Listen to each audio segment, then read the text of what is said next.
കാലിക്കറ്റ് യൂണിവേഴ്സിറ്റിയിൽ രാഷ്ട്രീയ ഏറ്റുമുട്ടൽ കൂടിയുണ്ടല്ലോ. ഇപ്പോൾ യൂണിയൻ ചെയർമാൻ സ്ഥാനത്തെ ചൊല്ലി അതിരൂക്ഷമായ തർക്കം. KSU MSF നേതൃത്വങ്ങൾ തമ്മിൽ ധാരണ നേരത്തെ കുസാറ്റിൽ KSU തെറ്റിച്ചു എന്നാരോപിച്ചുകൊണ്ട് ഇപ്പോൾ രണ്ട് പക്ഷവും KSUവും MSFും മത്സരിക്കാനുള്ള തീരുമാനത്തിലാണോ? തീർച്ചയായിട്ടും. അതായത് വരുന്ന ജൂലൈ 22-നാണ് കാലിക്കറ്റ് യൂണിവേഴ്സിറ്റിയിൽ തിരഞ്ഞെടുപ്പ് നടക്കേണ്ടത്.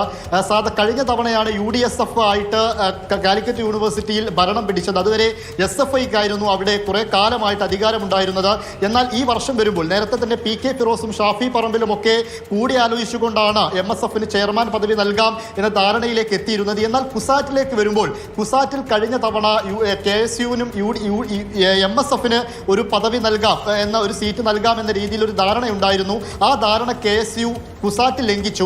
അത് ലംഘിച്ചതിനെ തുടർന്നാണ് ഇപ്പോൾ കാലിക്കറ്റ് യൂണിവേഴ്സിറ്റിയിൽ ചെയർമാൻ സ്ഥാനത്തെ ചൊല്ലി തർക്കം ഉടലെടുക്കുന്നത്. MSF ആണ് ധാരണ പ്രകാരം MSFനാണ് ഇത്തവണ ചെയർമാൻ സ്ഥാനം ലഭിക്കേണ്ടത്. പക്ഷേ KSUവും ഇപ്പോൾ ഇതിനു വേണ്ടിയിട്ട് ചെയർമാൻ സ്ഥാനത്തേക്ക് മത്സരിക്കുന്നു എന്ന രീതിയിലേക്കാണ് കാര്യങ്ങൾ വരുന്നത്. ഇതുമായി ബന്ധപ്പെട്ട് കുറെ ദിവസങ്ങളായി തർക്കം നടക്കുന്നുണ്ട്. KPCC നേതൃത്വം അതുപോലെ തന്നെ UDFന്റെ സംസ്ഥാന നേതൃത്വം അടക്കം ഇതിലിടപെട്ട് പ്രശ്നം പരിഹരിക്കാൻ നോക്കിയിരുന്നു. എന്നാൽ അതുമായി ബന്ധപ്പെട്ട പ്രശ്നം ഇപ്പോൾ പരിഹരിക്കാൻ സാധിച്ചിട്ടില്ല.